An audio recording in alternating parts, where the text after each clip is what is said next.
Tuhan satu. Dan kepercayaan kepada Tuhan yang satu inilah, tauhid inilah, yang menjadi api yang berkobar-kobar menyala-nyala di dalam Quran itu. Dan jikalau api ini telah berkobar-kobar dan menyala-nyala pula di dalam dadanya seseorang manusia, manusia yang demikian itu menjadi manusia yang sebagai dikatakan oleh saudara Hamka,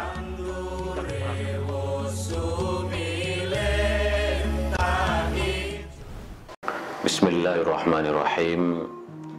Assalamualaikum warahmatullahi wabarakatuh. Alhamdulillahirabbil alamin.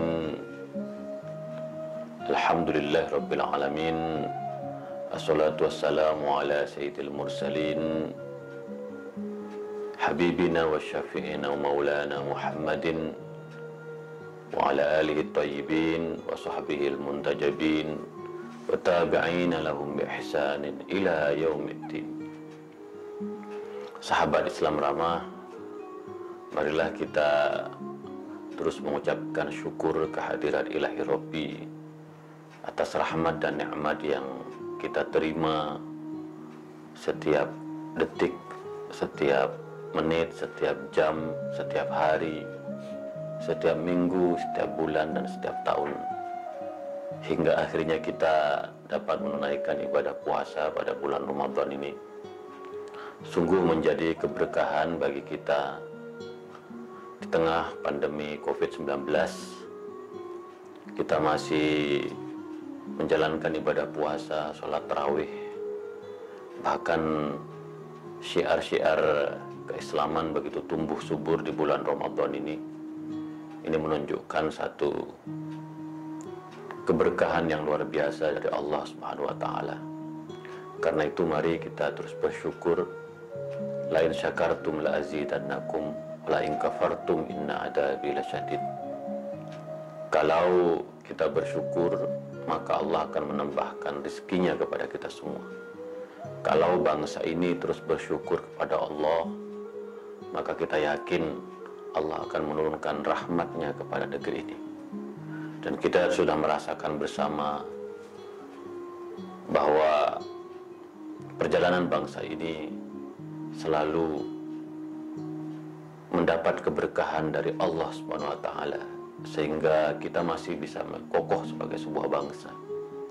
Maka mari terus bersyukur, dan kita selalu mengucapkan alhamdulillah, puji Tuhan, bahwa negeri ini masih kokoh, warganya guyup, Pancasilanya kuat, NKRI-nya juga kuat, Bhinneka Tunggal Ika-nya juga alhamdulillah. Dan kita mempunyai konstitusi yang menjamin keadilan, kesetaraan, persaudaraan, persatuan, demokrasi, keadilan sosial. Ini semua berkah dari Allah Subhanahu wa taala. Maka mari kita bersyukur. Salawat serta salam mari kita haturkan kepada baginda Rasulullah sallallahu alaihi wasallam, pada sosok yang telah memberikan pencerahan kepada kita semua, sehingga dengan ajaran-ajarannya kita bisa membedakan antara yang benar dan batil, antara yang membawa kemaslahatan dan membawa kemudaratan. Salawat kepada baginda Rasulullah dan keluarganya akan menjadikan kita tetap berada di jalur Shiratal Mustaqim. Allahumma sholli ala Sayyidina Muhammad wa ala ali Sayyidina Muhammad. Salawat ini akan menjadikan hati kita tentram, negeri ini damai.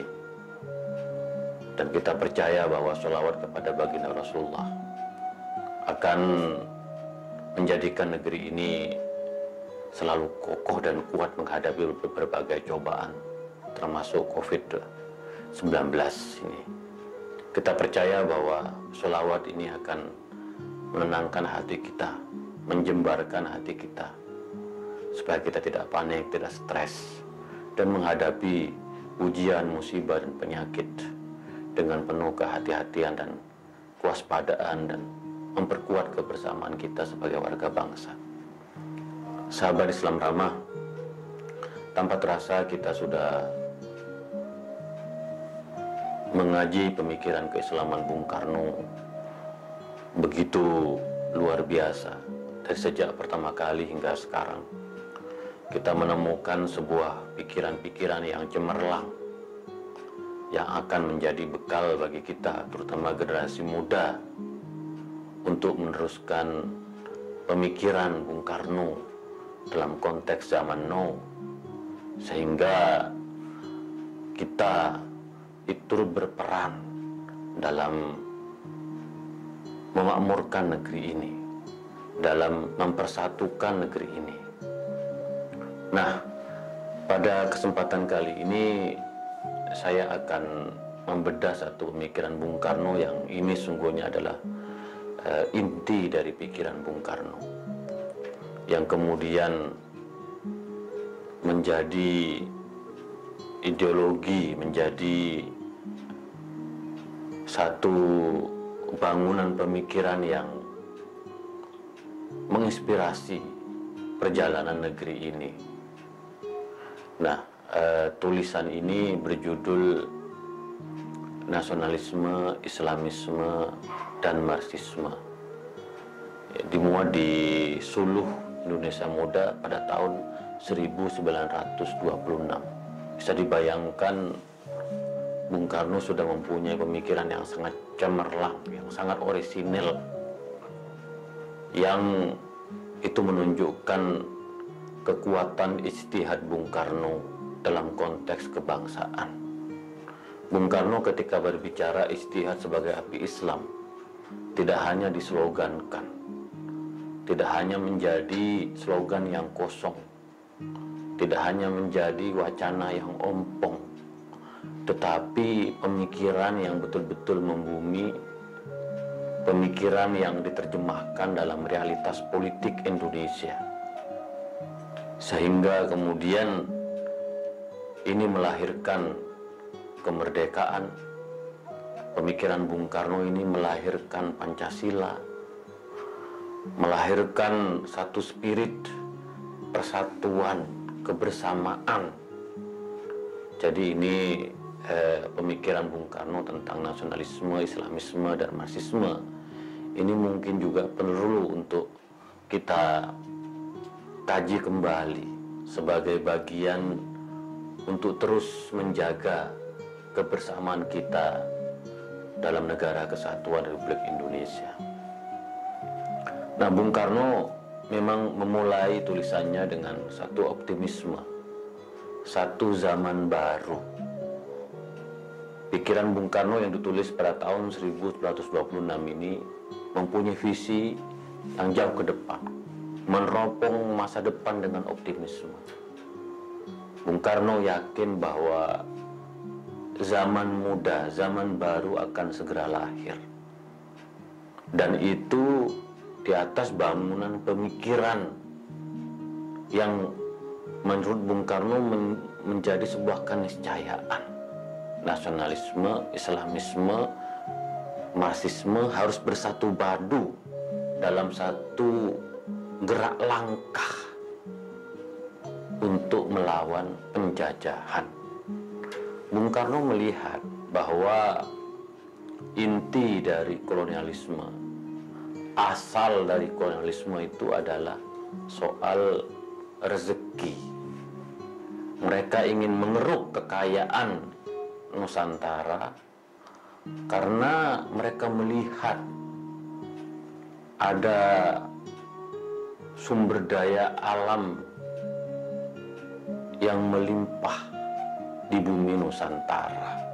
Maka mereka berbondong-bondong, mereka datang ke Nusantara untuk menghisap kekayaannya, mengambil keuntungan material sebanyak-banyaknya di bawah payung penjajahan. Jadi ini yang kata Bung Karno harus diteropong pertama kali. Nah, tetapi Bung Karno juga melihat bahwa penjajahan yang begitu lama datang ke negeri ini, tidak lama lagi juga akan menghadapi badai besar yang disebut oleh Bung Karno Spirit of Asia, Spirit Asia, yang sudah mulai tumbuh benih-benihnya. Dan Bung Karno melihat kalau Spirit Asia ini mampu bersatu padu, maka akan menjadi pukulan telak, akan menjadi dentuman besar yang akan mengusir penjajahan dari bumi Nusantara. Maka Bung Karno melihat bahwa nasionalisme, bahwa Islamisme, bahwa Marxisme harus bersatu padu, tidak boleh jalan sendiri-sendiri, karena ini menjadi kekuatan besar yang dapat, kata Bung Karno, menjadi satu ombak topan yang tidak dapat ditahan terjangannya. Bayangkan, Bung Karno begitu yakin bahwa bersatu padunya kekuatan nasionalisme, Islamisme, dan Marxisme akan mampu mengalahkan penjajah. Nah, ini istihad Bung Karno inilah yang menurut saya sebuah pemikiran cemerlang, karena mensintesakan dari berbagai kekuatan-kekuatan besar di negeri ini. Bayangkan kalau masing-masing kekuatan zaman itu berjalan sendiri-sendiri, mungkin kita belum merdeka. Dan Bung Karno mengingatkan bahwa Indonesia merdeka itu menjadi tujuan utama, dan untuk mencapai itu diperlukan kapal persatuan. Dan Bung Karno mengatakan bahwa saat ini tahun 26 kita belum mempunyai Mahatma yang menjadi penggerak obor dari kemerdekaan itu. Tetapi kata Bung Karno, suatu saat nanti kita akan mempunyai Mahatma. Jadi kira-kira Bung Karno sudah membayangkan bahwa beliau akan menjadi obor penggerak dari upaya membangun kapal persatuan itu. Maka Bung Karno mengatakan betapa kayanya pergerakan di Indonesia pada saat itu. Ada Partai Budi Utomo, ada National Independent Party, ada Partai Syarikat Islam, ada Partai Minahasa, dan Partai Komunis. Ini kekuatan besar yang kata Bung Karno kalau disatu padukan, kalau mereka bersatu, maka akan menjadi kekuatan penggerak bagi perlawanan penjajahan dan mewujudkan kemerdekaan.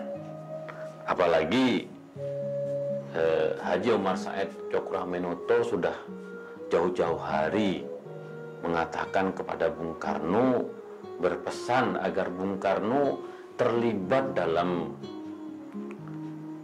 gerakan kebangkitan nasional dan bersiap-siap untuk memimpin kemerdekaan Indonesia. Nah, Bung Karno begitu yakin bahwa kemerdekaan itu akan dicapai jika tiga kekuatan besar ini bersatu. Dan ini menurut saya merupakan satu istihad politik yang sangat luar biasa, yang harus menjadi inspirasi kita kaum muda, politisi-politisi muda, bahwa persatuan dan kebersamaan, gotong royong itulah yang menjadi ciri khas Indonesia. Tidak bisa setiap kelompok hanya mementingkan ego kelompoknya. Yang nasionalis tidak mau menerima kelompok Islamis dan kelompok Marxis. Kelompok Islamis tidak menerima kelompok Marxis dan kelompok nasionalis. Nah, Bung Karno mengatakan bahwa semuanya harus berada dalam satu barisan untuk mewujudkan kemerdekaan Indonesia. Nah, Bung Karno melihat bahwa pemikiran untuk melahirkan visi kebangsaan itu, kalau kita lihat dari Ernest Renan tahun 1882, bahwa sebuah bangsa itu harus mempunyai dua hal, yaitu satu riwayat dan keinginan menjadi satu. Maka semua kelompok harus bersatu untuk mewujudkan satu bangsa yang merdeka. Tidak bisa kalau masing-masing punya ego sendiri-sendiri dan berpecah belah. Lalu kata Bung Karno, ada banyak rujukan yang lain, yaitu Otto Bahr yang mengatakan bahwa bangsa itu adalah persatuan perangai yang terjadi menjadi persatuan tentang hal ehwal. Maka nasionalisme itu adalah suatu etikat, suatu keinsafan rakyat untuk bersatu. Jadi menjadi satu bangsa. Maka kata Bung Karno, harus muncul percaya diri. Bung Karno melihat satu titik cerah dari Budi Utomo. Budi Utomo ini, kata Bung Karno, telah mengubarkan api nasionalisme dengan kepercayaan diri yang tinggi bahwa kita bisa melahirkan satu bangsa. Maka oleh karena itu Bung Karno melihat bahwa salah satu cara yang untuk mewujudkan kemerdekaan itu, untuk melahirkan satu bangsa, kata Bung Karno, mau tidak mau harus mengakurkan, merukunkan, mengharmonikan antara nasionalisme, Islamisme, dan Marxisme. Tidak boleh ketiga kelompok ini berjalan sendiri-sendiri. Ketiga kelompok ini harus mempunyai kehendak untuk bersatu.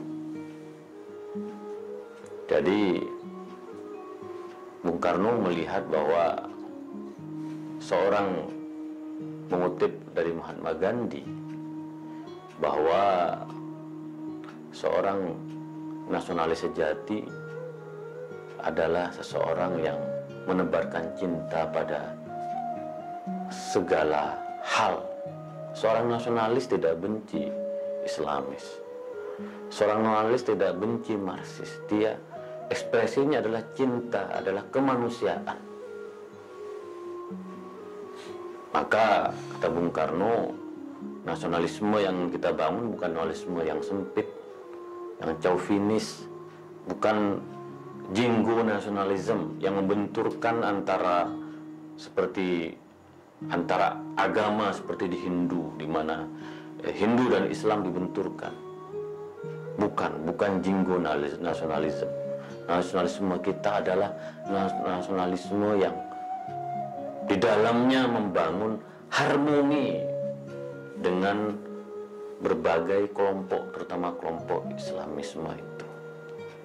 Jadi Bung Karno sudah punya visi ke depan tentang bagaimana nasionalisme yang merangkul seluruh elemen-elemen penting dalam pergerakan pada masanya, yaitu Islamisme dan Marxisme. Nah, Bung Karno kemudian meneropong, mencoba untuk mengangkat pemikiran tentang Islamisme, karena Islamisme pada waktu itu juga menentang nasionalisme, juga menentang Marxisme. Bung Karno melihat bahwa ini menjadi tantangan yang serius ketika Islamisme tidak mampu bersama-sama dengan nasionalisme dan Marxisme. Maka Bung Karno kemudian mengetengahkan pikiran-pikiran segar dari Muhammad Abduh dan Jamaluddin Al-Afghani, yang menurut Bung Karno adalah pikiran-pikiran yang menunjukkan satu kecintaan terhadap tanah air, merupakan pikiran-pikiran yang dapat membangkitkan satu spirit perlawanan terhadap penjajah, yang melahirkan pemikiran cinta terhadap tanah air.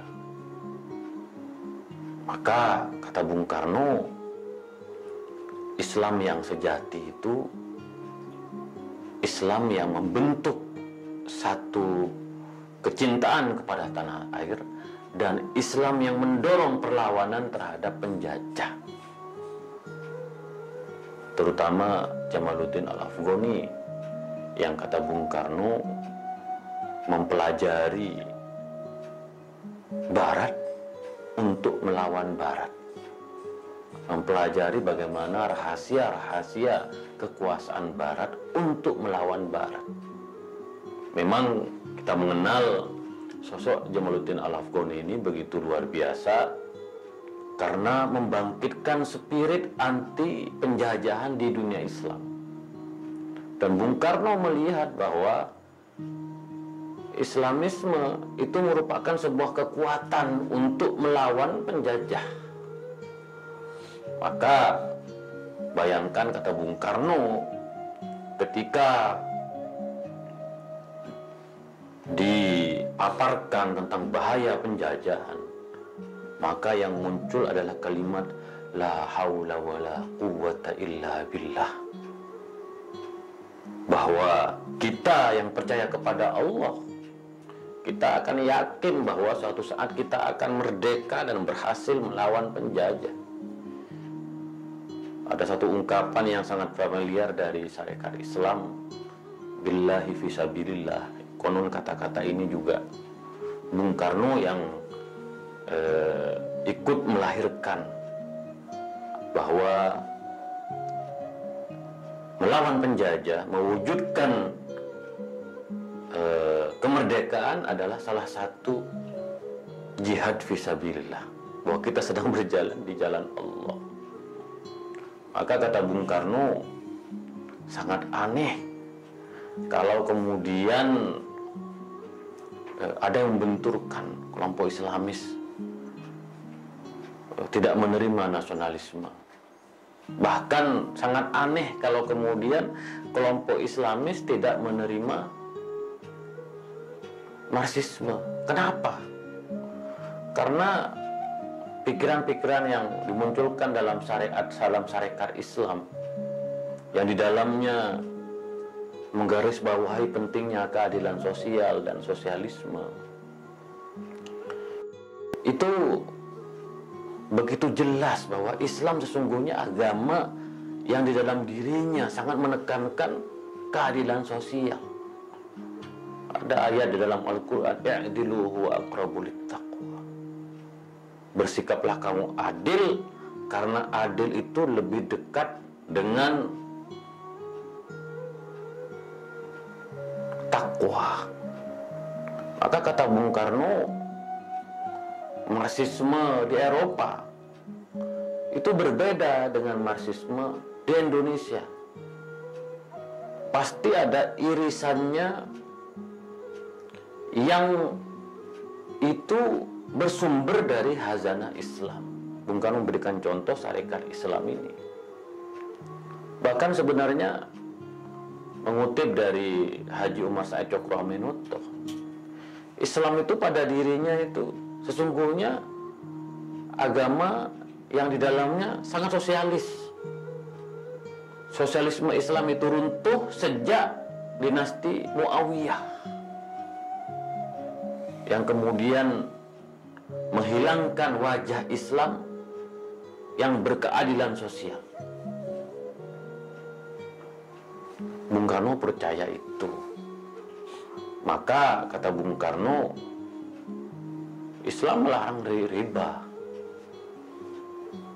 Dalam Al-Quran Bung Karno mengutip, wala ta'kulur riba ad'afa mudha'afa. Janganlah kamu makan dari uang riba, karena riba itu menyengsarakan, menindas.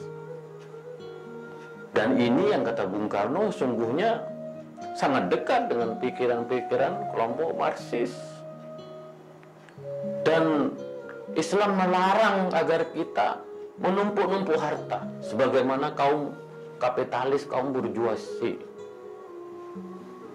Visi Islam yang mendorong keadilan sosial agar orang tidak menimbun-nimbun harta, itu sebenarnya mempunyai satu irisan dengan pikiran-pikiran kaum Marxis.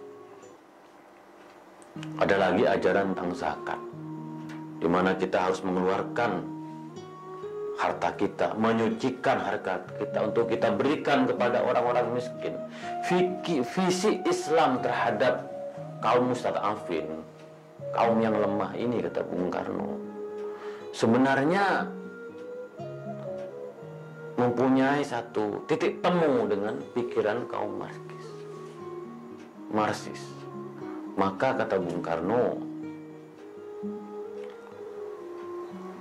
kaum Marxis itu harus bersahabat dengan agama. Jangan meniru kaum Marxis di Eropa yang menentang agama, karena agama atau gereja di Eropa itu digunakan sebagai alat untuk memuluskan kapitalisme, sehingga ekspresinya anti agama. Nah, di kita, kata Bung Karno, kita berbeda. Kita berbeda. Maka bagi kelompok Marxis yang tidak menerima nasionalisme dan Islamisme, sebenarnya akan menjadi racun bagi masyarakat. Kata Bung Karno, Karl Marx bukan nabi. Tidak semua pandangannya harus diambil. Kita harus menciptakan satu tesa baru, pikiran baru, yang itu akan menjadi jalan bagi otonomi nasional, bagi kemerdekaan kita. Disinilah sebenarnya Bung Karno merupakan seorang mujtahid besar yang pernah dimiliki oleh Indonesia. Karena Bung Karno melihat betapa besarnya negeri ini, betapa kayanya negeri ini. Jikalau semua kelompoknya bersatu padu dalam satu derap langkah, maka akan menjadi kekuatan besar. Asalkan setiap kelompok tidak mengedepankan ego dan fanatismenya masing-masing. Sahabat Islam ramah, pemikiran Bung Karno tentang nasionalisme, Islamisme, dan Marxisme ini merupakan pemikiran yang sangat cemerlang. Pemikiran yang memberikan satu pencerahan bagi kita untuk mencapai cita-cita seluruh warga negara bangsa. Pada intinya adalah persatuan, bahwa kita harus bersama-sama, kita harus bergotong royong, semua kelompok, semua elemen harus saling bahu-membahu. Karena kata Bung Karno, semua untuk semua, satu untuk semua, bahwa negeri ini merdeka bersama-sama.